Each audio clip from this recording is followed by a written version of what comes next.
Tigers, go Tigers, go Tigers, go Tigers, go Tigers, go Tigers, go Tigers, go Tigers, go Tigers, go Tigers, go Tigers, go Tigers, go Tigers, go Tigers, go Tigers, go Tigers, go Tigers, go Tigers.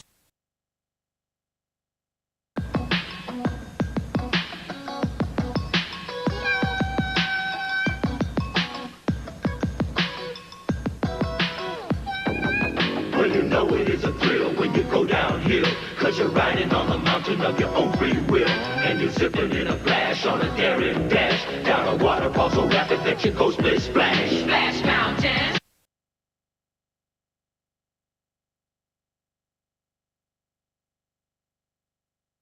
Back in my bad girl days. I know what you're thinking. Really? Look, I was younger, I was thinner. It was a long time ago. But I used to slip down on a Friday night to the local tavern and sing with this fab jazz R&B piano guy. You know, Billie Holiday and all the classics. So in light of Bad Girls of the Bible, I figured, why not Bad Girls Gone Jazz? Eve had a hunger that cost her a garden. I heard Discovery Zone's got this excellent new Men in Black laser adventure. Save the Earth from the slime of the universe, and they'll make you an honorary MIB agent. There's this video wall, and birthdays are blasted easy. They're almost everywhere. Are you ready for the new DZ?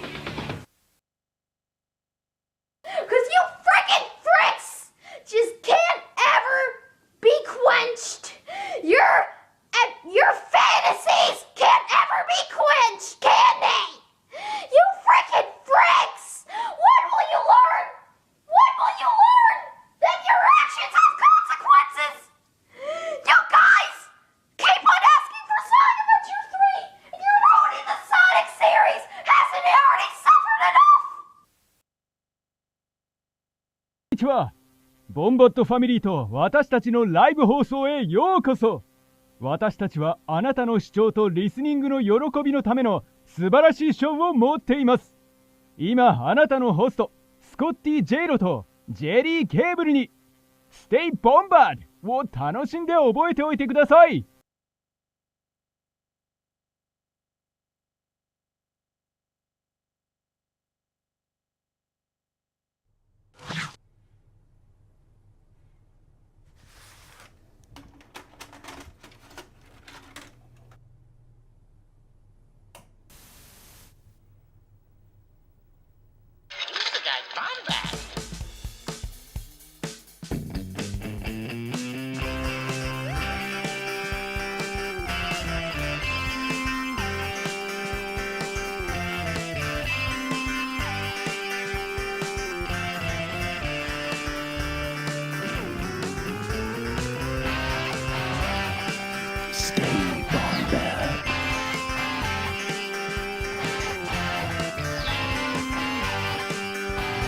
Welcome to the Bombadcast. Yo, what is going on, y'all? Here we are talking about the Bomb Bandalorian. Look at these wonderful array of people. You know it is. It's Scotty J. Roome. Super excited to have y'all here. We'll be bringing in our guests in just a moment, but if you haven't already tuned in, my God, every freaking Thursday you can watch us here. We've been covering a lot of The Mandalorian, obviously, and for the next couple of weeks we will continue to do that. So excited for y'all to come and join and see that here on this stream. It's going to be, of course, a wonderful Bombad affair. And for those that don't know, I'm also live streaming this. This is not a joke. This is no joke. No joke, folks. I am live streaming my wedding. So you can always go and tune into that. Very excited about that. It's going to be a fun evening, April 8th, 2023 at 5 p.m. the ceremony. And then I'm not even kidding, the reception. I don't have that thumb on this little area yet, but I'm super excited to be hyped about that coming up. I'm very nervous. 23 days? Good Lord. That being said, Bombad Gaming every Wednesday. We did some Fortnite last night with Loro, Eli, and of course the wonderful Contra Chidi. So yes, you got to watch the wedding, Claire. There'll be a hashtag and everything. So very excited to have that. And of course, Bombad Gaming, you know, it might take a slight hiatus leading up to the wedding because of everything going on. But yeah, it's okay. We'll make it work. Of course, if you haven't yet, we got to give a shout out to some of our patrons. We actually have 2 patrons on this evening, so it's so excited. We've got Trevor, Richie Rasputin, Preston Dugas, Buck O'Brien, Alden Diaz, David, K2S Bro, Trey Mitchell. That's one of the guests. Wesley Roach, Chase Hauser, Neil Lowry, Todd Nicholas, Brian Finnessy, M from Pink Milk, Michael McCoy, Brian Fry, Jeff Quilio, Jared the Dark Jedi, Seth Parnell, Sean Roome, another guest, Rick Villaneva, and the wonderful Brennan Marr. So shout out to all of them. And before we move on, I need to see everyone backstage doing it. Give Paul a high five. Give Paul a high five. I'm not doing it till I see Trey do it. I'm not doing it till I see Trey do it. I'm not doing it till I see Trey do it. High five, Paul. There he is. I just saw him do it. Good. He knows the real. He knows what's going on. What a wonderful guest Trey is. It's not scripted. It's Bombad. Let's be real here. Anyway, let's bring in my wonderful co-host, the man with the biggest package in the world. I'm referring to Jerry the Candled Cable Junkled.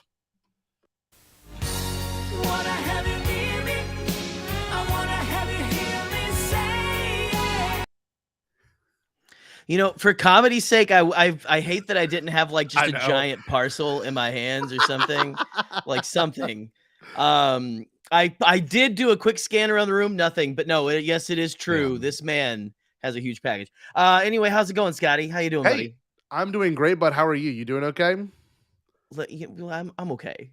Good. Like, I'm okay. I'm fine. We're good. We're fine. We're good. We're getting a lot of good stuff this oh God, this time of existence. I don't know. Yeah. We exist at a time on this planet where we get 2 good episodes of Star Wars television on Wednesdays. It's just I don't know. That's on one day. Pabu and this. Pabu? Do you still have your drawing of Pabu, by the way? For those that don't want to we do a Bad Batch recap show. Hold on. I was convinced Pabu was going to be a creature, and this is what I thought Pabu would look like. We call him a cockton. Yeah. I thought this was going to be I thought Pabu was going to be a creature. But he did not get a creature. We both thought either creature or vaguely sentient creature, Pabu. Like what's the dude's name from Goonies? That eats the 3 Musketeers or whatever, the Snickers bar or whatever. Chunk. Chunk. Like we thought it was gonna be like a chunk type character. But sadly it isn't. But I have mine, so I've got it on the back of my character sheet for what is it? Ionized Bastards, which is a show our friend Michael McCoy does over on All Remaining Systems. You can find the playlist up there, by the way. Yes, we just filmed recorded the season 1 finale last night, and it is something special, let me say. And I drew this on the back of my character sheet. There's Pabu. So Pabu. There we go. There we go. I'm not sure if the eyes and nose are on like a little head type thing, and there's just a mouth on the chest. I haven't decided that quite yet. Exactly what's going on with that, but or if it's just what I like though. We got Pabu. We thought we'd get Pabu, but we actually got Pompeii. Yeah. Anyway, stupid. That being said, we got some wonderful guests. We got some wonderful guests. We got guests waiting backstage like 10 minutes to get on screen. I know. That's right. I want to bring in. That's what we do. One of our favorite collaborators. I've worked and been with this person for years. We're good friends. I want to bring in the one and the only. You know who I'm talking about. Trey the Man Mitchell. Trey, how we doing? Wait, who invited you here? Who invited you here? I would just like to give a shout out to all of the clips that you played before this. When people go to the movies for the first time in a while, sometimes they're excited for the previews. When I watch Bombadcast, I'm excited for all of the shenanigans that ensue. I know I sent you a video that I made of some of our guests coming on here, so I'm excited for you to play that at some point. Hopefully. Yes. But it will be played. I am very happy to be here. I always love being on this shit show that is the Bombadcast with my buddies here. If you notice my setup, it's Goose from Triad of the Force. I'm chilling with him right now. So he has some great Star Wars things, some books over here. Look at that. There. Look at that. So, he's out right now. Idol maybe up there too from Indiana Jones. I'm sorry. I think it is the fertility idol. Yeah. But I'm excited. I'm excited to talk about this episode with you guys. Excited to talk about this with the 2 other guests. And it's gonna be fun. It's going to be sick. I'm happy to have you here. It's a pleasure always being able to work with you, Trey, and do things with you. So let's bring in the next guest, one of my other favorite people, the legendary, and he's a patron, so we got to make sure we get that out of the way. He's a patron. The amazing, there you go. It's Trey. The crew. Trey. It's Trey. It's Trey. It's like Trey. New Girl. Anyway. Yeah, it is like New Girl. Let's bring very in much. the wonderful Sean Roommate. Mate, who invited you here? What a wonderful person. Sean! Was there he is. So I just wanted to say, touching on Pabu quickly before we jump into Mandalorian, I also was thinking about a creature, but I was thinking about this little guy from Korra, from Avatar. Yes. Yes. What if it was one of the little fire ferrets? Little fire ferret, red panda dude who hung around with the crew. Yeah. Iconic. A little bit cuter than Cocton or whatever the hell. Yeah. A little cuter. Yeah. I don't know what the hell I drew. I'm on some real monster shit with that. Oh man. That's amazing. Real monsters. Oh, what a throwback. Sean, we're lucky to have you here. It's going to be awesome. We're going to debut some clips after we bring in our next guest. Our next guest is a self-proclaimed writer and director. One of my favorite people. I've followed and interacted with this person for years, and here we are making his Bombad debut. I'm super excited to bring in the legendary, one and only Bombad Daniel. Here we go. What?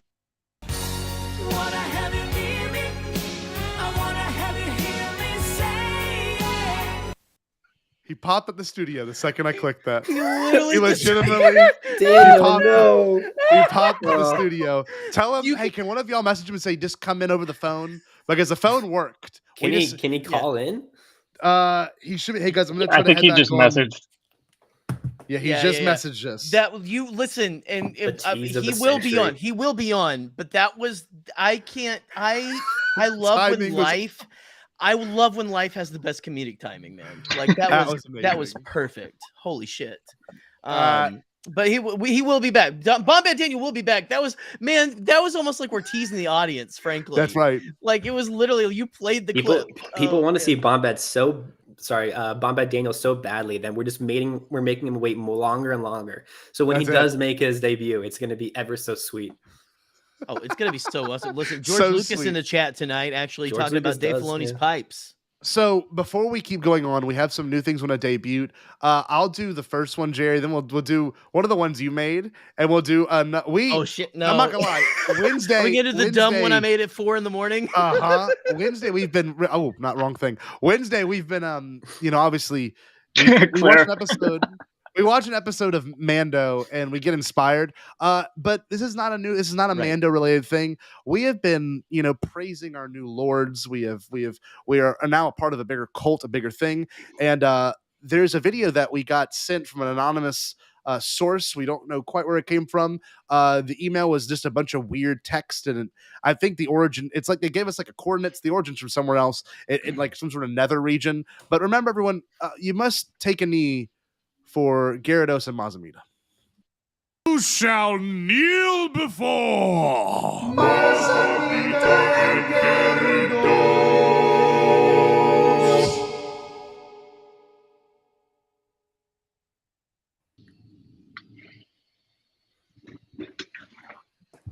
I can't physically knee. I can't. There's a wall here, but I'm doing it in spirit.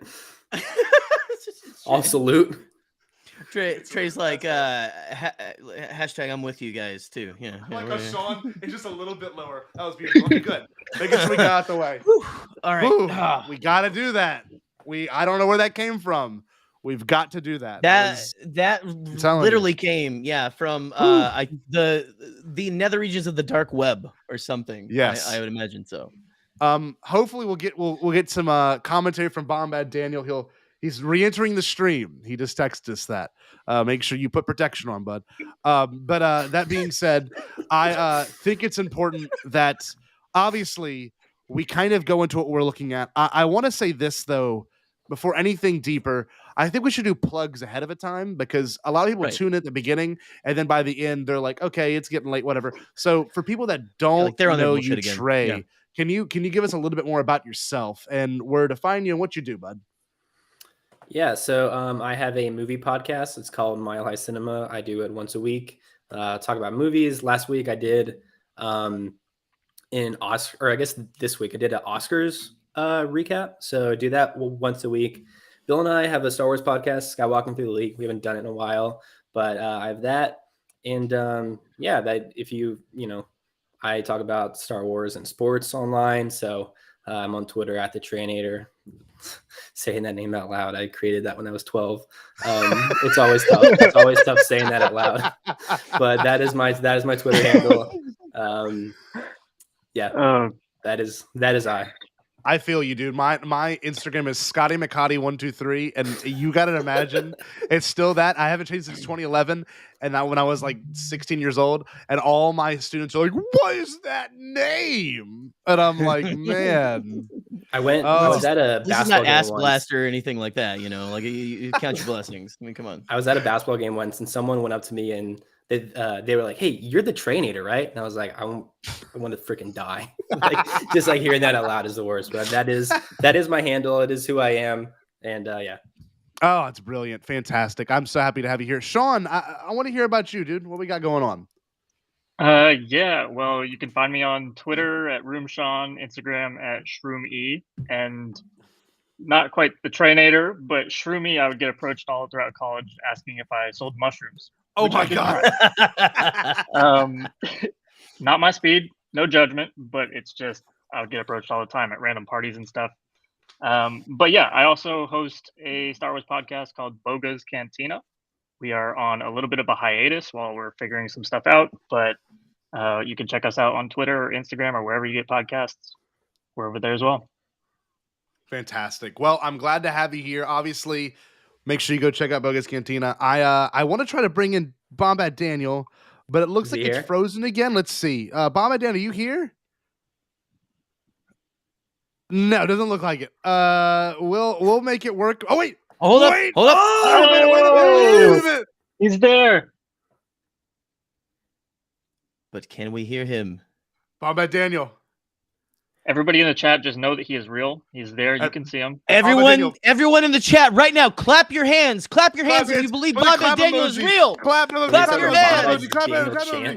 I do believe in Daniel. I do believe in Daniel. Clap. Oh, he's right there. Bring Bombad Daniel back to life. Can you hear us? Can you hear us? This is amazing. This is gripping. 20 minutes in Star Wars. You didn't clap hard enough. I'm gonna do that. Listen, I'm gonna do the Christian pastor thing right now and say you did not pray hard enough. You did not do it. Oh, damn it! You failed. I'm gonna tell him to get on his phone because the phone worked earlier. Did he kneel to Gyarados? Close. He probably didn't kneel. That's probably why it's not working. Okay. Oh, you got it. Well, and I'm sorry. Is it? Can I say their names out of order? Is it Mazamita and Gyarados? Can I say? I don't know. Oh, here we go. What does our Lord and Savior think? He just joined. We might be able to pull this up again. Here we go. Okay, here we go. He is here. The one and only Bombad Daniel. Let's see. Let's get this working. Is it working?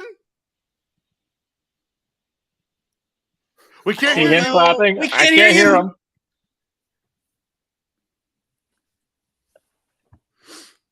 Keep clapping.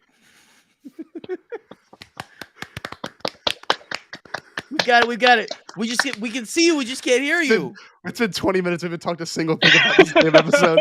We're just clapping for Daniel. This is the episode, man. This is the episode. This is Bombad technical support. Oh, okay, well, we'll see what happens. Mazamita, Gyarados, and the Holy Spirit. Daniel, use your phone and maybe it'll work. Wait, I heard a noise. I don't think it was him. All right, we're gonna come back to you, Daniel. Try to get on your phone and maybe it'll work. And we'll see in a second. All that being said, today's love episode. You. By the way, we love you. I'm sorry. What did you have to say? We love he can hear. He says he can hear us, but we can't hear him. So this is fantastic. My nightmare. I wanted to say this before we get into it. At this point, and we talked about this earlier before the show even started, but we are like at the halfway, not really the halfway point, but we're almost to the point where we've seen every bit of footage from the trailers. So I'm happy to say now we're going into some uncharted territory besides Din and the Mandalorians walking around on that desert planet and the Grogu flashback and the Navarro shots of the pirates. So we got a lot to look forward to, I think, coming up. That is very unexpected when it comes to this season. But this episode, y'all, my God, Trey, you were saying earlier how it's like one of your favorites. Is that true? Does that really ring true? So I watched this on a plane. And I watched like the first 30 minutes of it, like sitting in my seat, about to take off. And I'm like, shit, like I gotta wait till I land to watch the rest. So I watched that on my phone, like IGN did with their last episode review, with the, how they were saying that the quality of the TV was dark and stuff. Looked fine on my phone, but so I watched it, then watched the second half when I landed, and I loved it. And then today here, I watched it on like a nice TV, and I'm like, oh my God, it's amazing. Seeing the beginning, like the first 10 minutes with Bo and with Din, like that space battle specifically, I think is what you are referring to with what I said. It's like one of my favorite things. I think the first 10 minutes when they're, have that dogfight is probably the best like ship dogfight of the Disney era. I don't know. Like, I guess maybe the beginning of The Last Jedi, maybe. But that was I don't know. That was all above atmosphere. This was in atmosphere, which is It's what I in like a lot. atmosphere, Clouds, and it's like it's just so cool. And I just seeing Bo like pilot that ship was amazing, and seeing Dan in his N1. It every time I see him fly that ship, I like feel like a kid again. It's so cool seeing it. The sound design on this show is amazing. Every time we hear anything with that, or when we get Din's theme, the little dinner, like when he comes in, it's amazing. And that's just the first 10 minutes, so there's a lot more to discuss, but right off the bat I was super impressed with this. This season's been really, really great. The Mandalorian isn't my favorite Star Wars show. I like season 1, I really like season 2, but season 3 has been my favorite so far. So it's been amazing. It's been amazing. I'm excited to talk about the rest of the episode, but yeah, just off the bat I was really impressed. See, I agree with you, because this season's breaking form. We kind of got into a structure, even with Book of Boba Fett, as to what to expect with flashbacks, everything else in the middle. This is so much more like, all right, we're going to do some different story beats. We're going to take you on a different journey. If you've watched since the first episode, and it's not just the Baby Yoda show to you, you actually get a lot of payoff when you watch this one, especially if you watch Clone Wars and Rebels, which we'll get into later. Yeah. Sean, I just wanted to touch on that because the gauntlet fighter that Bo pilots around, we've seen that thing in animation. We've seen what it can do. We've seen all the Mandalorians use it, and we're definitely going to see more of that given what's in the trailer. But man, seeing that thing move in this first 10 minutes was incredible. Like, obviously the way it drifts and drops its one wing and just spins around, and I mean, it was stunning. The music went incredibly well with it too. It was a slightly different theme that they changed up right in the middle. We get the TIE interceptors, which is like always just sexy. Wild to see. The name drop, so sexy, and leads to something else too. It's like they left that sort of untouched about where all those things came from. So there's like awesome stuff to come there as well. And then honestly, I don't know who choreographed or story mapped or whatever visualized that moment where they dropped Din off at the N1 mid flyover for him to get in his ship and then join her. That was so freaking cool. God. It reminded me of when Jon Favreau was on set of Iron Man, and he learned about that flying shooting technology. That's wild. Just like, I mean, even the little musical score when he gets in it and he's flying off, blows up that dude. Like when he flies up and then like kind of does that, starts just free falling. It's like Batman 89. Yes, it's Batman 89. Yeah, it just stops in the air and then comes down. God. It's really cool. It's like, so well like done. Battlefront. Exactly. Well, that's the thing too. I'm watching this and I'm thinking how well this would translate into like maybe even a sequence in a video game. And I know that Mandalorian gets that. Star Wars would be fun. Literally, like you get a lot of comparisons to Mando to video games, and I know maybe once the show has its run, you really could just translate all these moments into sequences in a game, because it felt so huge. The whole battle sequence, and then the surprise of the TIE bombers, it was all a decoy just to get them away from the castle. That's all it was, and it worked really well. And then of course she comes back, and one of the best parts too is the musical cue, where they actually, which surprised me, they usually reserve this for Din, but they did the Mando drums when she was going after the TIE bombers. Oh yeah, there's something so like that. when in a movie or show, when like a theme for one character is used for a different character, it like tickles my brain in such a way. Like I think about Creed. The only time that they use the Rocky theme in that movie is when Creed gets like knocked down and he comes back up, and then you hear like the Rocky theme. But it's for Apollo's son, and it's just like it's so powerful. So I always love when that happens. Well, because we know the Mandalorians, and like even in the very first episode with the drums of them, walking and putting that child's helmet on, right? I think when it comes to the music, obviously a lot of it is that, I don't know, that heavy drumming, that very almost tribal kind of feel. But real quick, I want to bring in, and I agree. Star Wars, streaming Star Wars says Trey is so right. Trey is always right. Trey is so right. Trey is one of the best. Trey's my favorite. Trey's my good time boy. Let me bring in, I think Daniel, my sweet cheese. I think Daniel is ready to be brought in. I don't want to keep hyping the chat up. You're teasing me, bro. I just want to see. I know. I need my sweet Daniel. Tantric. This is Tantric Bombad Daniel right here. Here we go. Bombad Daniel, are you here? Here we go. Yes. Are you here? He's here. Oh, man. I will take audio. Yes, we will do audio. Perfect. The mystery man right here. Yes. We'll go mystery man. International man of mystery. So excited. Yeah. Daniel, you are the most hyped guest for us. We've had the privilege of talking to Sean personally. I've gotten to know Trey over the years. I've Jerry, but this is iconic. Bombad I feel like Daniel, Star Wars Celebration all over again. Yes. And I'll be in London, everybody. That's right. The UK. Yeah.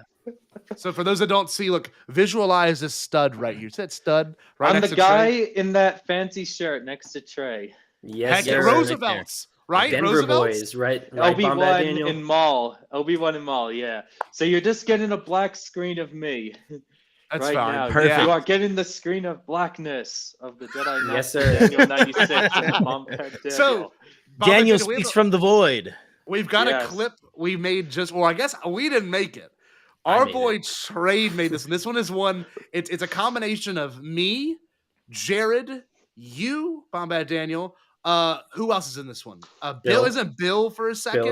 Bill is in it from when I took a video of him after the Kenobi premiere. That's when you see that he just saw Kenobi. So Bombad Daniel, brace yourselves. I don't think you've seen this. So yeah, he has. Oh, he has seen it. Okay. Yeah. This is very exciting. Yeah. Okay, perfect. Well, everyone get hyped. Here Everyone we go. get Sean, for the You wanted it approved. I haven't seen it. Oh, here we go. Honestly, me either. Yeah, y'all gotta see it. Here we go. The world has to see.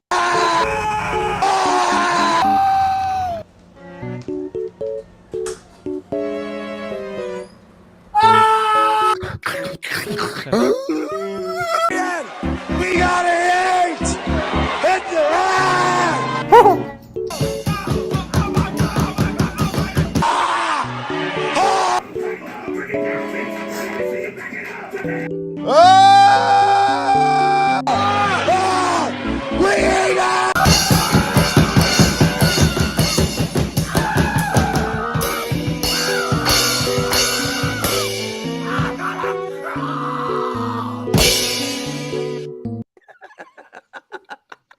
That was great.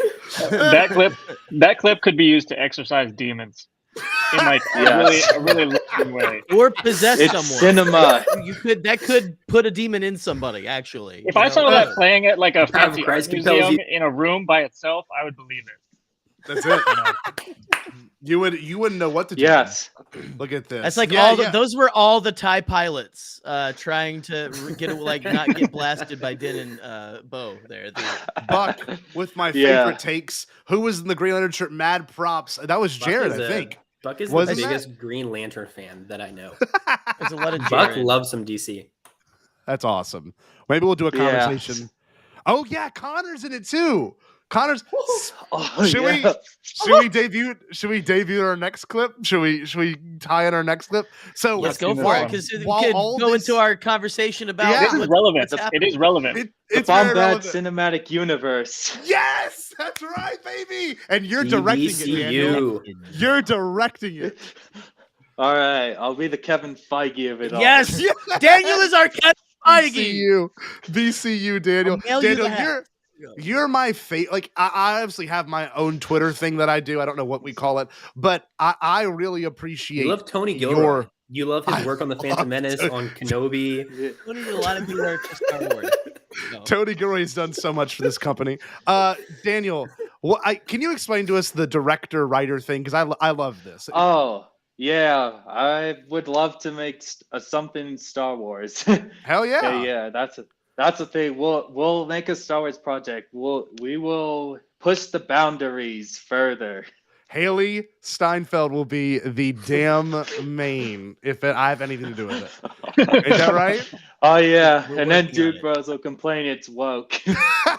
Rick McCallum will come back to produce with Scott. Yes, go woke Absolutely. Or go broke.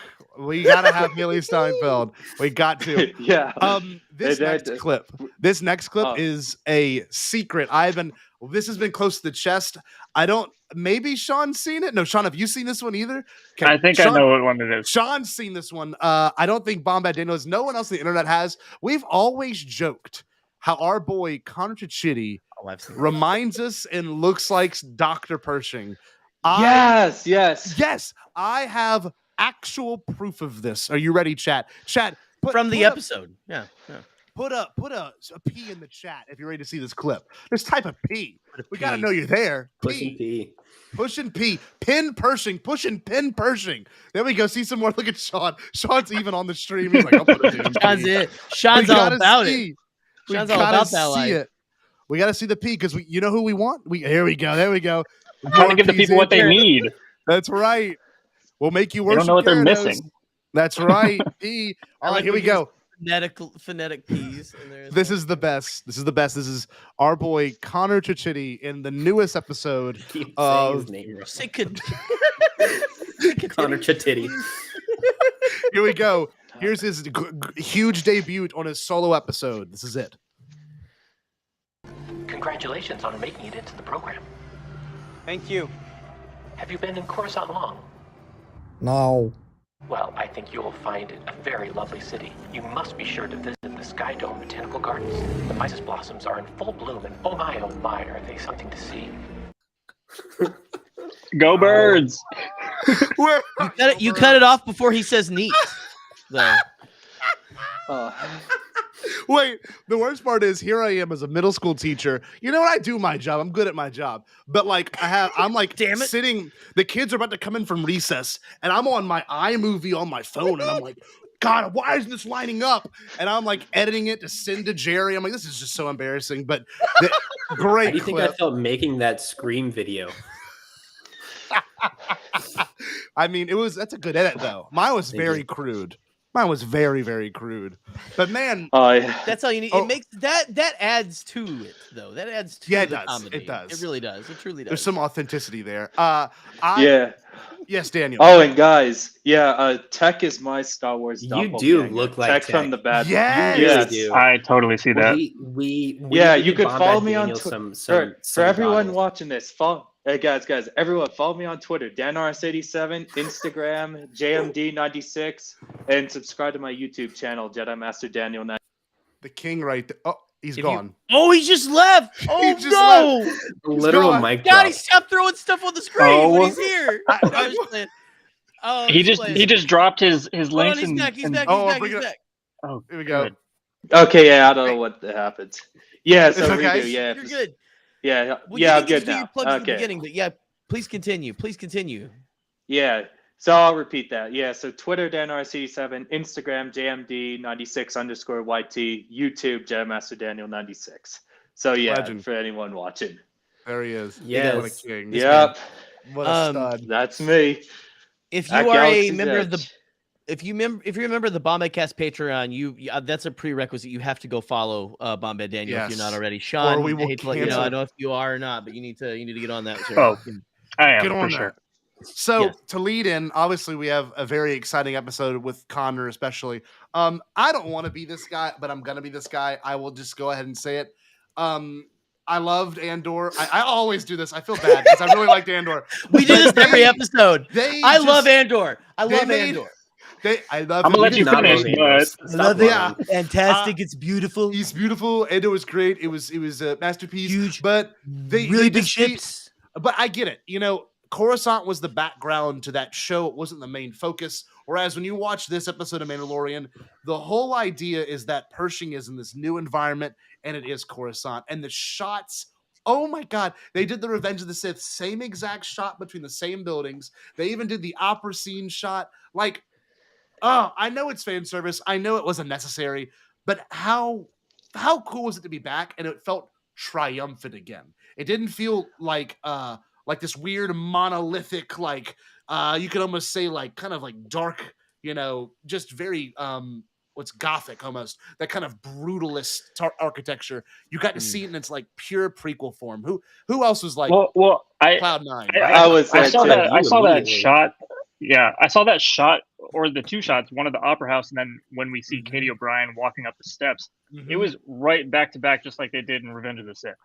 And I was freaking out because they got the same framing of it too. So it's, oh man, it was great. So before this episode even started, I'm on my phone. I go to season 3 on Disney Plus, and it has a picture of Bo-Katan, and it says on Coruscant, former Imperials find amnesty in the New Republic, and I just went what? What are we doing here? Dude, it's just so cool. Yeah.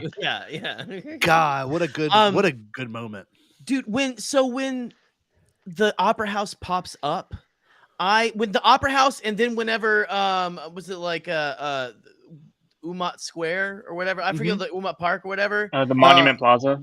Monument Plaza, yes, which has been in Clone Wars and stuff.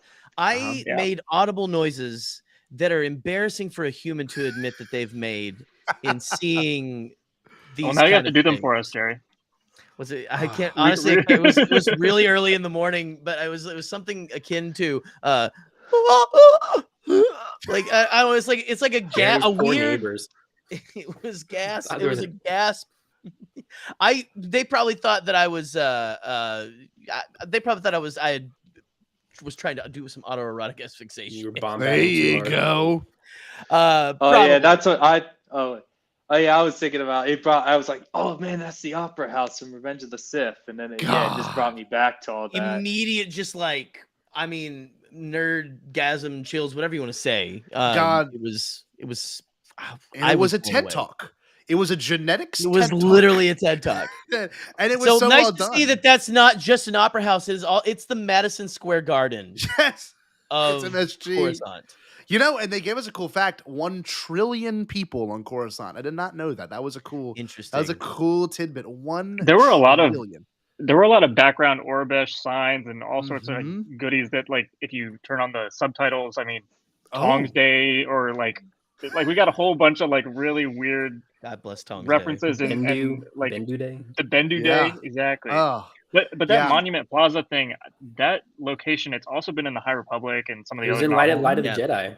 It was in Light of the Jedi, and it's such a crazy picture because if you look at that, that's the top of their version of, I guess, Mount Everest, or akin to that. And so this planet, it's always fascinated me, what Coruscant looked like before the city was there. And then you see this, and it's now it's like a fairground sort of commonplace for people to come and eat ice cream and look at little bearded dragon lizard things. Yes. Yeah. It's so cool. It's based off of Macquarie concept art too. Dude, that's so cool. Oh yeah. I was like, this is so awesome. Yeah. They have been finding ways to reutilize his work, and obviously, we've seen a lot with Rebels, and even Book of Boba Fett, that one shot of the Tusken Raider. Clone Wars kind of does as well. Yes. I was gonna say this is where Duchess Satine, right, meets with someone in this plaza. It's this plaza. I think so. Yeah. It's the Duchess of Mandalore episode, I think. Yes. But that's what I guessed. Look how well it's right on. It's right so on. Good. And it looks exactly like I imagined it to look when I was reading. I mean, I know we saw it in the Clone Wars, but I think most recently I read about it in Light of the Jedi. And Light of the Jedi. Oh, yeah, I could totally see this scene playing out right here, and they did it so well. That's as much as I enjoyed that book, I didn't fall in love with it. and y'all know that I've been vocal about that. But I do say, listen, I love Andor. Hold on, okay, hold on. I love Andor. Hold It's on. fine. What I was gonna say is there's the moment where she does come and touch the mountaintop, and I'm like, that's kind of cool. Because if that's the highest mountain, on Coruscant, then you can't even think about what the actual surface actually looks like. Daniel, what do you think of all that? What do you think of the whole? Yeah, I thought it was a pretty nice addition, to be honest, as well. And even fun fact that the planet Coruscant first appeared in Heir to the Empire, which we could see Thrawn possibly down the line. Oh yeah. Well, I saw someone throw out, and I did get this picture in my brain, and I know Ray. Trey, you're my Mary Sue. I love you. Trey, I know, is a huge Rebels fan. Yes. And I got big Rebels vibes whenever Bo and Din, had like that shit ton of TIE fighters flying at them. I saw someone say, seems a lot very similar to Thrawn's tactics, the way he attacks them. Because if you look, he does just throw a wall of TIE fighters at them all the time. So that's true. Who knows? Who knows? I mean, we know he's obviously a part of this somewhere down the line, right? But I don't know. I'm not saying it is him, because I think it's Gideon. I think we're setting up Gideon again. But even Bo-Katan was like, that is messed up. That's a lot of fighters. And yeah, that's we even saw Gideon with his little ship at the end of season 2. And he had a handful of normal TIE fighters. Maybe he's got this other thing to the side, but I was also getting Thrawn implications there too. Yeah, I agree. Wait, are you talking about the Mark Sable maneuver tactic? Was that what it's called? Yes. Is that what it is? I think so, because there is. I defer to you, sir. I did not know that. Actually. I know there's one tactic. It's kind of like there's a Clone Wars featurette where it's similar, because Ahsoka does something similar, and then it was kind of like something that Filoni talked about in some Clone Wars featurette where Ahsoka gets the Jedi cruiser. Yes. And then Filoni confirms he got it from Heir to the Empire. Oh, if you guys know what I'm talking about, if anyone knows what I'm talking about, yeah, that's sick. I'm excited for what's to come, and what we could get out of just the idea of Gideon coming back too, because they were very explicit when they were talking as the I can't even say the word. Amnesty, is that the word? Amnesty. Okay, as they were speaking, one vibe I did not like, and I think we all picked up on this, was the fact that they go from some sort of camp into this now rehabilitation community, which is beautiful, right? They do that with prisoners, they do that with soldiers, they do that with prisoners of war too. But the second they come back in, they're not allowed to call each other their name. They have to call each other another numeric title. And instantly it felt like the barcode on the arm kind of idea, the Nazi tattoo. It felt, I was like, why would you? It was like a TK number almost. Internment. Yes. It's like the Japanese internment camps here. Yeah. In America that were a thing. It it feels very icky. I saw that and I was like, oh, guys, no. Yeah. Why are we taking away people's autonomy?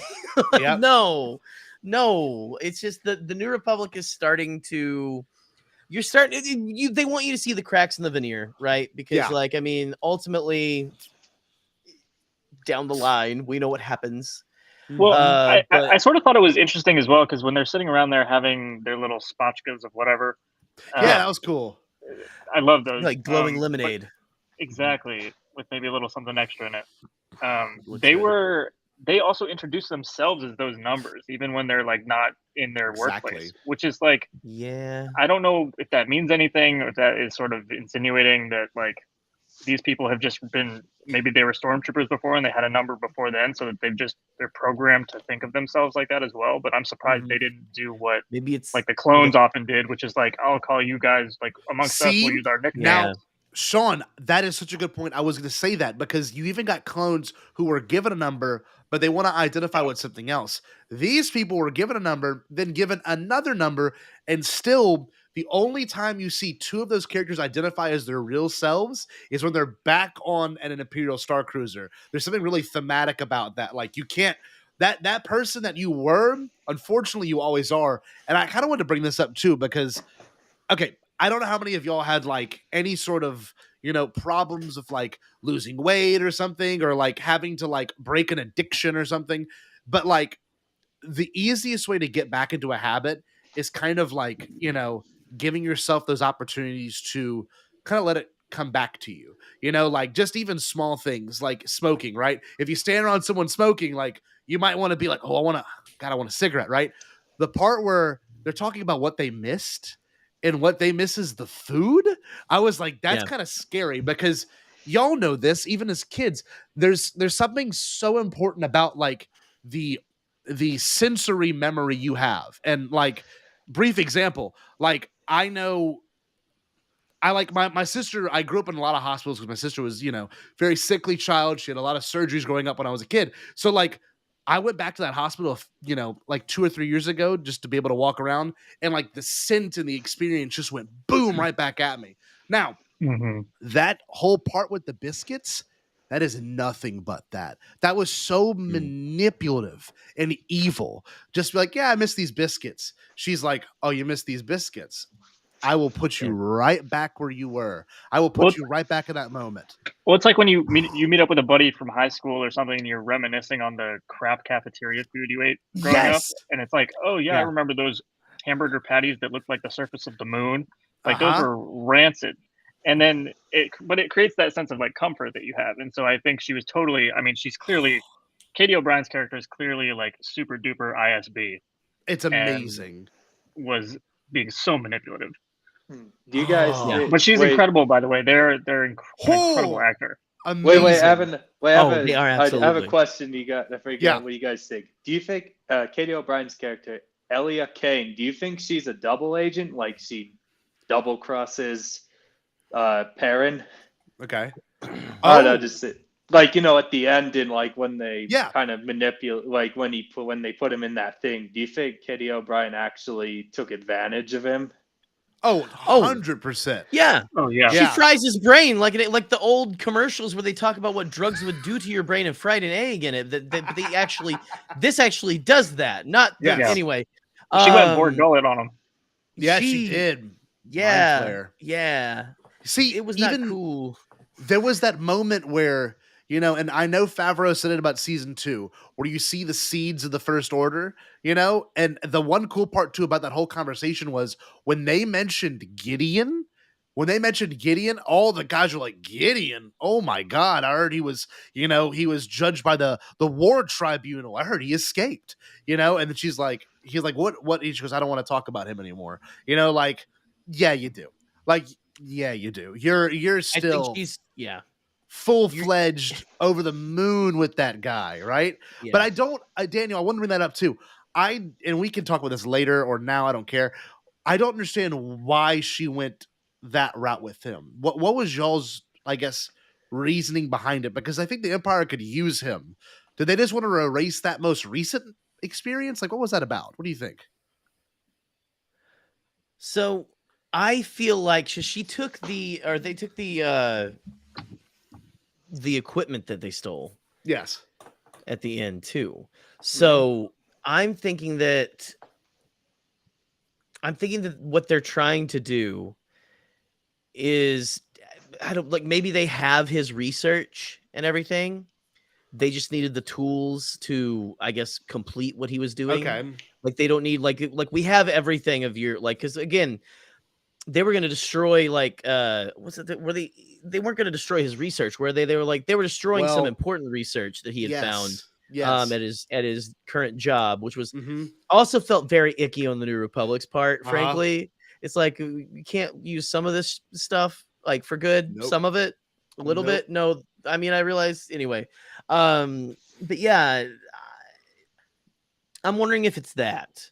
Yeah. If it's, we just need to get him out of the picture because he has a conscience. Yeah. And he's not going to do it for us anymore. But it's weird. You do wonder, like, why wouldn't she just kill him? And certainly, like, this whole thing she went through to do all this would have not been the most efficient way. But then also, she's clearly working with the New Republic to, like, weed out other people who are maybe betraying the New Republic or what have you. And maybe she's using this as just a ladder to go up in the New Republic to do something else later on.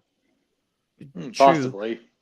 I just had a thought, because if you remember, Cara Dune, God rest her soul, in the first season says they'll upload me to a mind flayer. Upload. She used the word upload, and they talk about you're gonna wipe me. What if part of the function of that device is it pull out uploads you?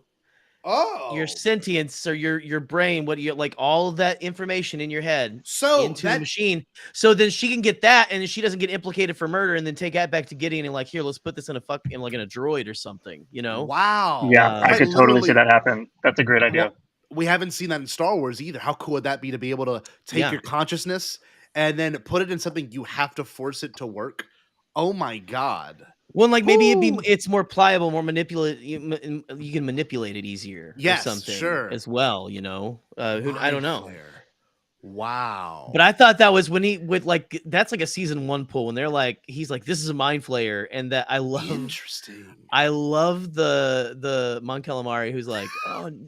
No, listen, you're going to see some pleasant lights. You're going to like, they even mentioned the word line trap. was great. He said the word trap. He That's said what I was It like. cuts to him, and he's going, he looks at the camera like it's the what's on the Office. trap? I rolled my eyes in the most like, it's just like, oh my gosh, Star Wars. Yeah. It's like, they're like, wink, wink, nudge, nudge. We get it. We get it, y'all.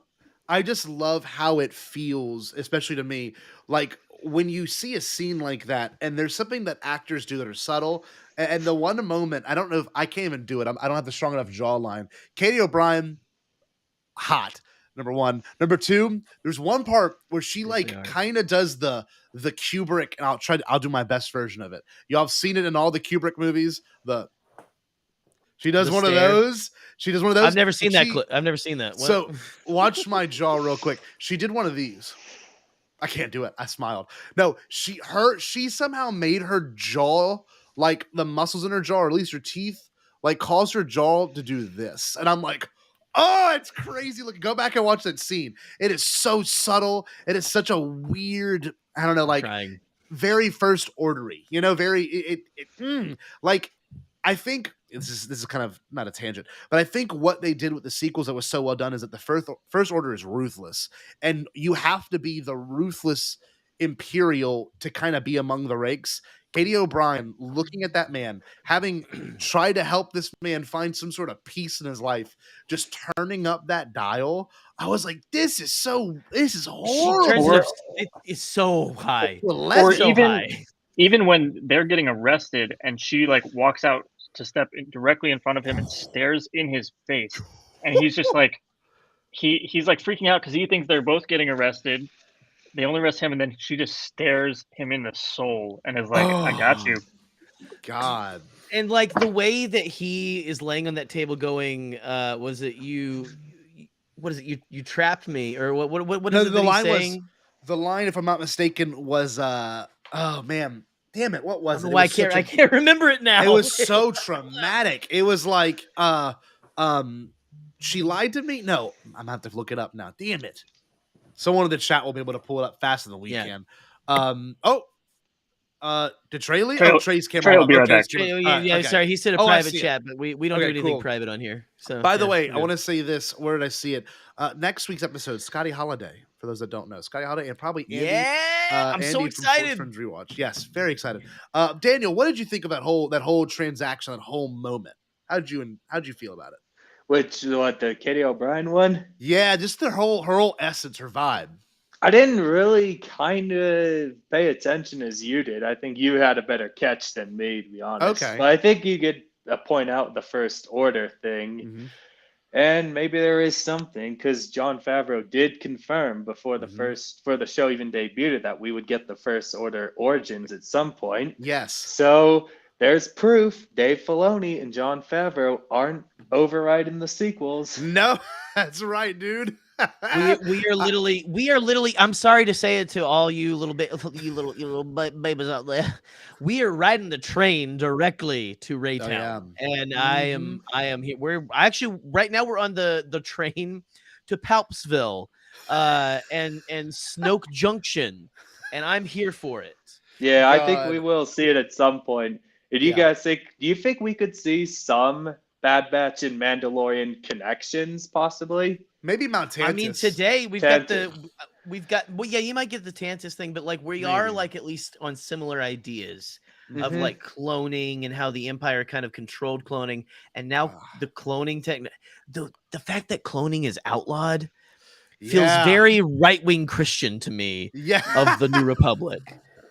Like, why are we like no one should be able to play the Force or play God? Well, how cold was it? Like the whole New Republic thing. Like he goes in to check in with, I guess, his parole droid guy, and it's so cold. It's sterile. It's like that droid didn't even have any. No offense to it. It's just like it looks like it's bolted to the floor. Right. You know? It doesn't even move. And so I was just thinking, and I don't remember the specific timelines with Bloodlines about when Leia leaves to go do the Resistance kind of stuff. I'm sure this is too early for that. But Yeah, it is. I was imagining, like, what the hell would Leia think about this whole thing? You know, she clearly would not vibe with this. I have to imagine. You know, it's interesting because the hell? Hold on. Oh. Some random sound just happened. Hold on. Okay. Oh yeah, we're good. Yeah, I think that someone parked. I think someone parked a Studebaker on Trey's ceiling. Oh man. Yeah, that's probably yeah. The thing about with Leia at this point, she'd be because she would have to been past the God, it was fucking Goose. Yeah. He had to get into his apartment. And I have the keys. I was like, what the fuck? Yeah. It's like about the fire alarm? What? Oh, sorry. All right. Sorry. Can I go? We were wondering if someone parked like some kind of old jalopy in your room there for a second. But anyway, like, I'm sorry. Yes, please continue. Wait, what were you guys talking about? I mean, what were we talking about first before this sound? Like, oh, we were just talking about the fact. I don't remember honestly. No, the fact that. Trey. Hold up. We have a guest appearance. A guest appearance? Oh, wait a minute. What? No! It's Goose! What a sweet young man. Wow. What a nice photo of my grandson. He looked at us like most celebrities look at the paparazzi. Like just there. Like that was awesome. I agree. I think he might be in the shot in a second. We'll see. Hold on. Gotta love Goose. Are we getting more people? I think we are. I think we're for this for a moment, Dan. I don't know. Hey, listen. Honestly, if you make it into the stream, you could probably stay. That's kind of our rules around here. It's our vibe. Like, we're just impressed you found us. Exactly. How people are on to us? Exactly. Are people on to us? Oh yeah, they're definitely on to us. Don't forget they are and aren't at the same time. It's hilarious sometimes. So obviously we got some cool lore nuggets. Obviously the entire episode. Tongues Day, that was cool. Jerry, do you have a clip you want to play for us? Okay, first of all, I'm in love with Tongues Day because we've never had someone mention what day of the week it is in Star Wars. And obviously it's not going to be Monday, Tuesday, Wednesday, Thursday. Like, can you imagine like Han Solo and the Millennium Falcon looking at Chewie and going, Mondays, am I right, Chewie? You know, a case of the Sunday scaries. You can't. But to actually have, I want to know the rest of the days of the Coruscant week. Is it just on Coruscant? Is it Galactic Standard? I'm in love with it. 7 days? Is there a 4-day weekend? How many days are in a week? You know, when is it? Oh, it's finally Florks Day. Finally Florks Day. Yes, we do. We need a Galactic. So Jerry, Florks Day. It's all you there. made an amazing clip for this one. By amazing, we do have one that I made immediately after watching The Mandalorian at 4 a.m, mind you, when we were about to before I went to work. And so here is my bleary-eyed attempt at humor. I gotta get out of here. I think I'm gonna lose it. Uh-oh. Sounds like somebody's got a case of Tongues Days.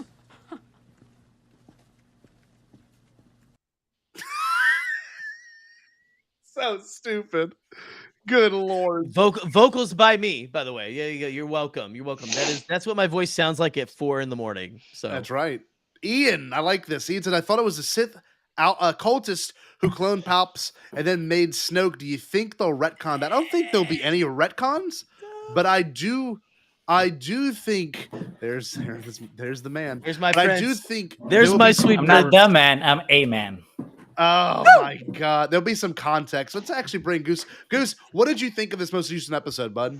What did you think? It sucked. It sucked because I'm gonna tell you why it sucked. Because Star Wars can only be isolated things, and it was trying to be Andor. And when you try to be Andor, you're trying to be high art, and you're trying to be Tony Gilroy, and director of Kenobi. Director. It's fuck that. I like my Star Wars when it's bullshit. I love right? when Vader's face was blue and it symbolized that he's bad. I like when Star not just that. I like when my Star Wars is stupid, right? I like when like there's no nuance into like a Nemec's manifesto. I like when it's about like stupid CGI. You like when the rebels and the Empire are right. on the same side. They're both equally wrong. Yeah. Yes. Star Wars has to be dumb. It has to be dumb, and it can only be high art or it can only be dumb. So it's just like this episode. No middle ground. Oh wait, can we? All right. Hey Scotty, we bringing in here him on the production crew of our Star Wars project. Can you tell them now that you're kidding? I'm kidding. sorry, Adam, whoever your last name is. Whoa. Whoops. We are getting hot and heavy tonight. Oh my God. Context. Don't say anything you'll regret. Context. No, I just got the job that I wanted to get, so I have been drinking. Goose just changed his job. Oh hell yeah. Well, I haven't accepted it, but Goose will now be working architecture for Tony Gilroy. Yeah! Tony Gilroy. He did it. Tony Gilroy and fucking John Favreau, just like swingers. It's gonna be great. It's gonna be great. In a room, hey, just guys. like absolutely banging away at each other. Yes, Daniel was the black screen. Oh, guys. Hey, he should do architecture for our Star Wars project. That's right. Oh yes, for when we have you have made it onto the Daniel Sautier. Yes. You made it on the Brian, I don't appreciate that I'm not gonna be invited to a red carpet because guess what? I am a shill. So yes, I will. Oh, Daniel's gone. Goose literally has sweet from Daniel. the Mandalorian red carpet right here. Wow. Well, there's also the Andor one. Where the Andor, the now wait a minute. Hold on. Look at this shill. How did you get invited to that? Because I am a POC. Oh, a people of creativity. And I love. Oh my God. You know, I have a question to ask you. Do you see a difference between the Empire and the New Republic at this point? Do you think there's a difference? What do you think? Of course there is. What's the difference? And one is efficient in the way of how the terror works, and the other one is inefficient in terms of how their kindness works. All right, guys, I'm Daniel. back. There we go. Sorry. Daniel, welcome. Welcome. Should we tell Should we tell about our production idea of a Star Wars project? I want to hear it. Pitch it to Gus. Hayden Christensen. Okay. No. Christian Bale. We are going far. I in love the how future dark after I the look next to Skywalker. Trey, like in this lighting, by the way. The POC is really coming through. I haven't been to the beach in a while, man. Let me get my tan up. Same. That's why it should be at Lincoln Park, because then you can go to the lake. It's cloudy as shit today. Well, today, but we're in fake It's nice and spring. rainy. Hold on, let Daniel pitch his damn It's show. just a window of life right now. Yeah, guys, I gotta pitch something. We are pitching something. Yeah, Here we go. we will make a Star Wars project. 100 Are we years pitching after tents? the Is that what we're Skywalker- pitching? Yeah. No, we're not doing that pitching. We're not baseball pitching. We're pitching a Star Wars project. Speaking of baseball, Puerto Rico team, we're going all the way. Daniel's never There gonna you go. Go baseball Astros. classic, bitches. Fuck Jason Dominican. Fry. Oh, Jason. Remember I sent you the text from Jason Fry. I'm not the you goddamn. Never mind. Trey. Sorry, I'm on his. I'm getting a beer. Okay, I gotta get project. All right. I'm sorry. All right, guys. We are doing a Star Wars project 100 years after the Skywalker saga. There's not going to be any cameos. It's going to be new and fresh. Yes. I'm in. I will be producing. All right. By J-Ro and Tony Yes. Gilroy. I will be executive producing this project along with our friend Trey, the Treyinator. Nobody block him, he's great. And I'm also going to make sure that we have Jerry involved. Sean will be involved. I am a key grip. Can Sean be involved? I know you probably just met. Yeah, tonight, he could be Daniel. in it too. Okay. Yeah, he could be in it Now- too. And then I'll be and an then extra. Gus I'll could be a in it, cameo. too. Okay. Yeah, yeah. What yeah. I'll be some. I'll be some the guy alien. that hands someone a yellow travel biscuit or something. There you go. It is what it is. Oh yeah. Yeah, we'll put that. I'll be in, the too. baker. I'll be the guy We'll who goes put- yellow or red. Yeah, we'll have bricks and screws in it too. Good. Oh, Perfect. Organa. Oh, there you go. It'll be Joe and, Organa has to be in it too. Joe Nightbot brought it up. Organa is the lead.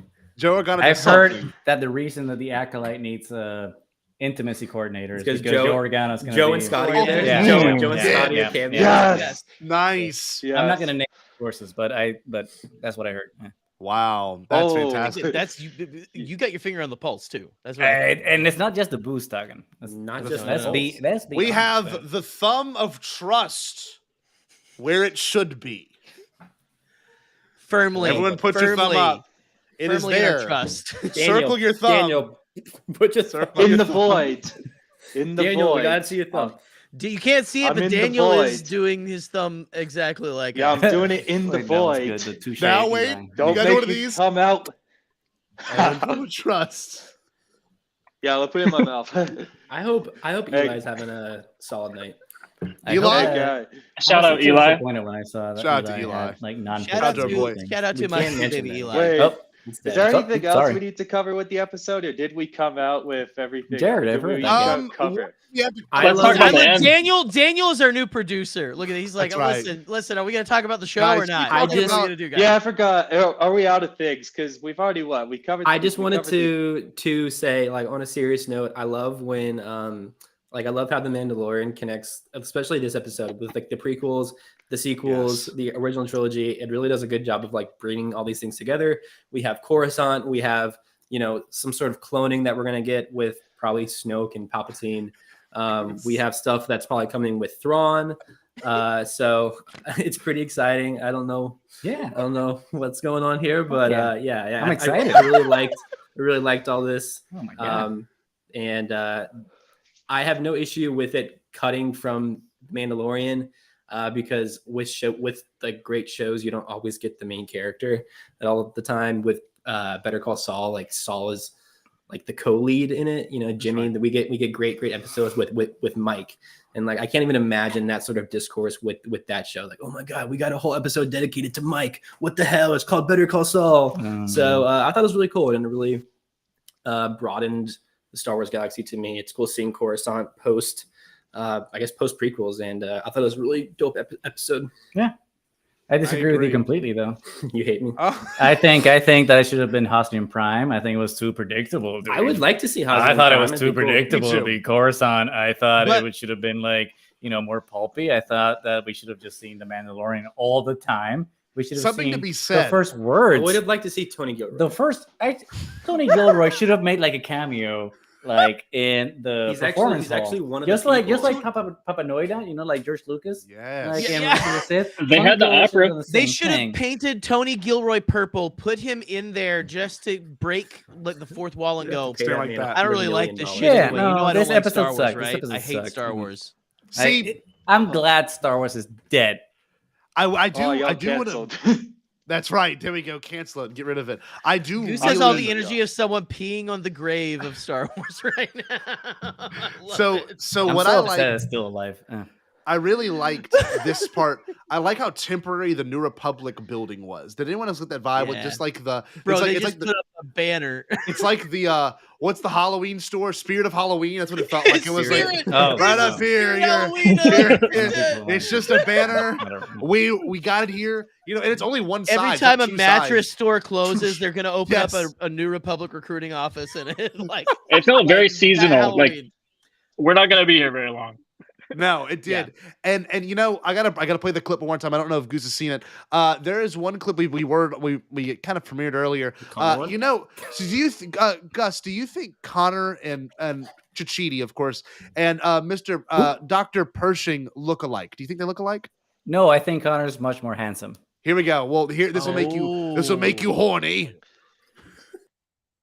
Congratulations on making it into the program. Thank you. Have you been in Coruscant long? No. Well, I think you'll find it a very lovely city. You must be sure to visit the Sky Dome Botanical Gardens.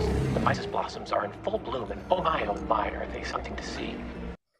That is Connor every time he takes public transit. I don't know if he wants me to say where he lives, but that is him. Well, don't do it. Don't do it. No, I do like how the droids are all kind of insufferable. They're like, if you took, you know, when you get those AI phone calls, they're like, hello, we are contacting Mazamina for that. You know, it's like, it feels a lot like that. I love that they just made the droids the speaker boxes. He's like, have you been to the new? Oh my, it is so lovely. I'm like, this is so weird and like pop-up ad. I hate this. That's the future though. That is the whole future. Like, that is the future. The second droid like giving us like a vacation like timeshare spiel. Yes. Of this season. That's one part that I like is that we got R5 D4 in Bo-Katan's ship just flying around in the back, just like bouncing around like a loose piece of luggage. I'm so glad that he was there for all that. Yeah, I agree. Yes. Oh, absolutely. That was amazing. It's pretty silly that he's in this, but I love it. Oh, it works. Oh yeah. This is the smallest.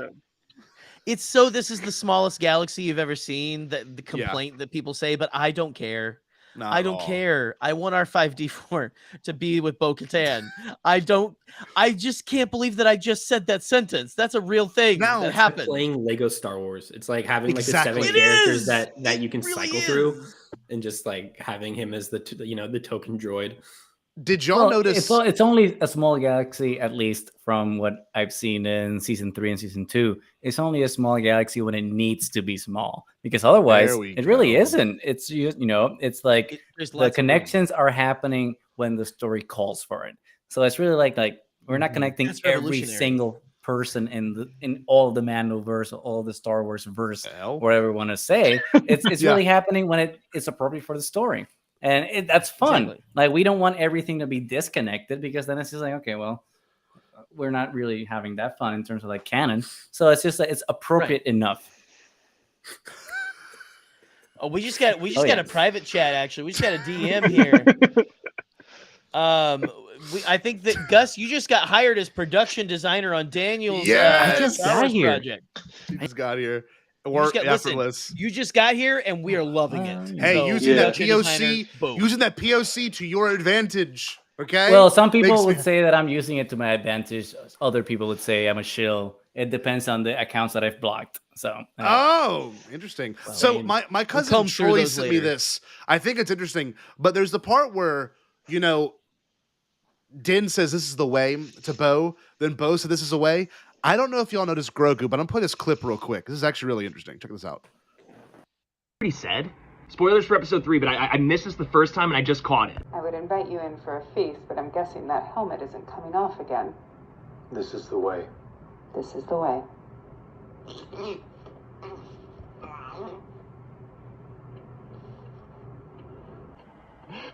That's awesome.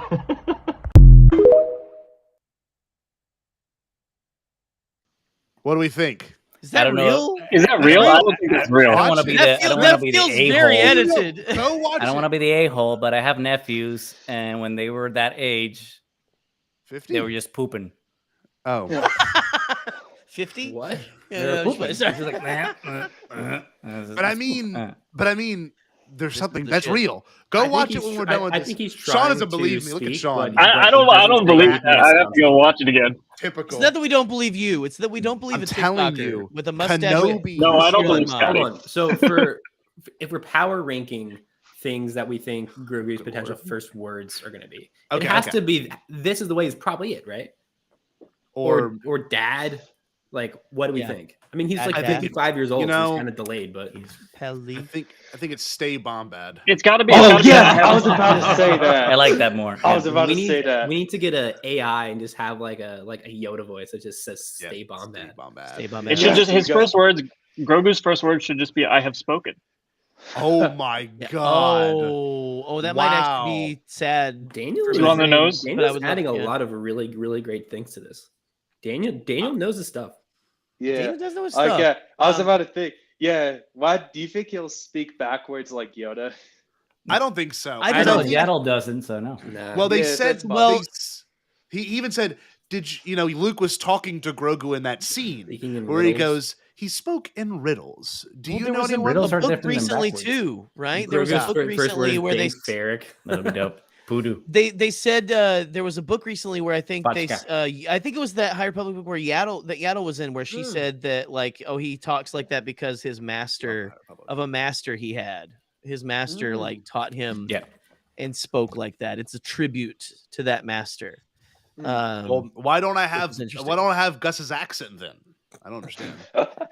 Well, because you have to be sexy, Scotty. That's damn right. That's damn right. You have to be sexy. I'm just a simp for Joe have to Organa. be. Ask all the bitches that are like lighting up in my apartment. Speaking of sexy. Damn. Am I right? Damn, Daniel. Damn, Yes, sir. Daniel. What a daddy. Damn, Look at Daniel. that, Roosevelt. I will. Hey guys, I will write, direct, and star in a Star Wars project. Look at him. That's It's it's beautiful. happening. Love the Book it. script. Look at those calves. Hell Yes, yeah. sir. No, listen, Jerry. Grogu's first words. No. No. No. I'm almost. It's between Connor and my George Lucas impression. I think Grogu's what first Connor words said. are going to be. They're going to be faster, more intense. Yeah. Oh my god. Why did we think about Bo? You know, at the the finale. end, Yes. joining the sort of cult. I think it's I totally. I'm going to get it But there. what do we think her motivations are? Like just to be with Din and to use him later, or I think she's kinda trying got to off be. guard. She's just like, oh shit. But why is she going there? She has no choice. But Because she her has castle gone. is Definitely gone. no. I think- she's trying to- There's other places think- she can go. I'm sure I she think has also- money for- But she's with the dude with the dark saber and the mythosaur. She saw the This is mythosaur. So last. do you think it's to beat Din Yeah. in battle in front of Mandalorians to get the Darksaber? I think she's trying to figure it out. Yeah. Well, I think she's there figuring it out because too. she's there because Din says, "Here, we'll be safe here." Where is it? Right. Somewhere where we'll be safe, and that's. But I'm wondering if she's staying. I mean, it could be to get the Darksaber. Maybe she's just going to be there to try to pull. Maybe she's trying to stay close to Din, so she can pull him out Or eventually. Or also, I mean, think about where she's at. I mean, she just saw a mythosaur, something that she was like openly joking about being not real. It's true. So that blew her mind on one side. And then they also just bombed the hell out of her home. You know, that droid that she was hanging out with alone in that castle. Yeah. So she's got nowhere to go. She's homeless, basically. And, you know, she's at a really low point. So maybe she's actually like, okay, if I hang out here, I could hang out with Din and get the Darksaber. Yeah. Or if it goes poorly, I can just join this cult and have a family. So I think she's very much like best purchases. Well, you know what's teasing it funny out. too, Sean? she's stuck in that area. Like, well, she knows it's a cult. She's aware of that. Din's not. Din may be a little aware, but it was genius that she never took off her helmet because it does allow her to be obviously there without having violated the code yet. Now, I do want to say I didn't think they would accept her at all, though, even if she had been washed and everything like that. She's royalty. I would say that. I don't think they, but I just think that they would be like, we don't like. Well, you." hold on, You know hold what on, I mean? listen. Right. How maybe someone in here is also grown up Catholic or Christian, but there's a sacrament you get as a Catholic, and it's called reconciliation, which absolves you of all your sins. You could have murdered someone. You could have literally this is not a joke. Yeah. This is real shit. You could have like molested people. You could have like done a white lie, and when you go, I mean, definitely on that last one. Yeah. When you absolve your sins, your heart is cleansed. This is even crazier. You, in terms of the Catholic faith, and this is nothing against them, this is what they believe. you are more pure of heart than a child freshly born of the womb, because they are born with original sin. And this idea of, even though Bo, of course, does have some sort of, angst against it, she is welcomed in just as much as Din is, only because she happened to be in the waters of Mandalore, which is such a which is a baptism thing too. Yes, it's like he's freshly like now he's in, but it's also like he's using water to resolve himself. So it's like a mixture of those two things, which is such a weird.